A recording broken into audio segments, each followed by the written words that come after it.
بمحافظة حمص يتجمع الأهالي عند ساحة الحرية كل جمعة ليتحول التجمع إلى كرنفال للحرية. السلام عليكم. قبل بداية المظاهرة وتجمع الأهالي في ساحة الحرية هناك عمل على الملازم أول بكر المصطفى وعناصره تنفيذه. يقوم بنشر عناصره في أماكن عدة قريبة من حواجز جيش النظام، مهمتها حماية المظاهرة وصد أي هجوم مفاجئ.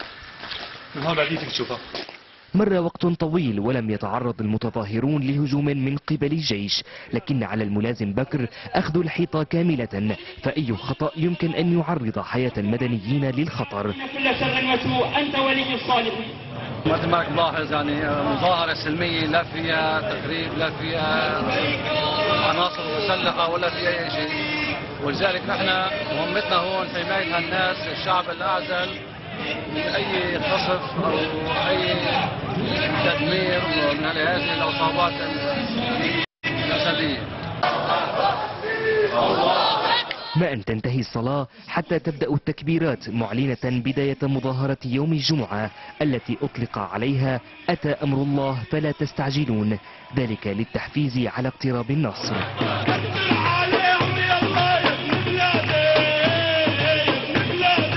تنطلق أهازيج الحرية وشعارات الثورة، تبدأ الحناجر بالصياح والأيادي بالتصفيق، وبين هتافات المتظاهرين وأهازيجهم تلوح وجوه صامتة تقف خلف كاميرات صغيرة مخصصة للهواة. تقوم هذه الكاميرات بعمل رائع في ظل غياب الإعلام المعبر عن مطالبهم وطموحهم.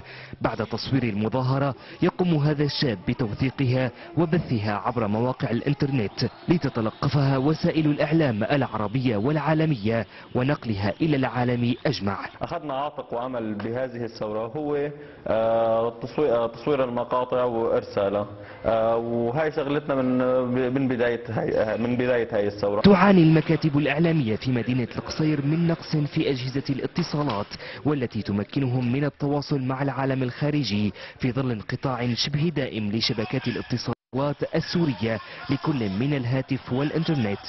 العمل كان فردي، بعد فترة تعرفت الناشطين على بعض، فكان هالمركز هذا نتاج تجمع عدة ناشطين والتي كانت النتيجة فيها هادي العبد الله هو أحد الناشطين المعروفين عن محافظة حمص، اعتاد الظهور على شاشات التلفزة لنقل الأخبار والأحداث التي تعجز الكاميرات عن إيصالها. حقيقة أنا ما كنت متوقع أني أوصل لهون، يعني على أساس أنه بدأت مع القنوات اللي كانت مع الثورة، يعني أو أوصل يعني مداخلة بالأسبوع، لقيت حالي يعني قدام مسؤولية كبيرة. أول شيء إنه كل محطات ووكالات الأنباء العربية والعالمية، العربية والأجنبية عم يدقوا لي ويحكوا معي.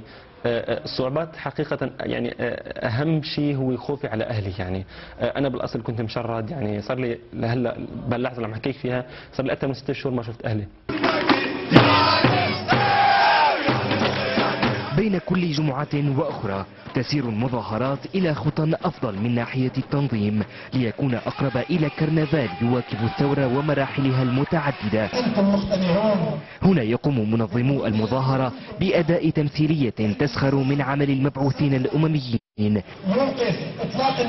فهم بالنسبة لهم مجرد خدعة جديدة تشبه إلى حد كبير سابقتها العربية، ولكن هذه المرة بصبغة دولية. يقولون أن النصر لن يأتي بدعم دولي، لكنهم على يقين بأنه آت وقريب.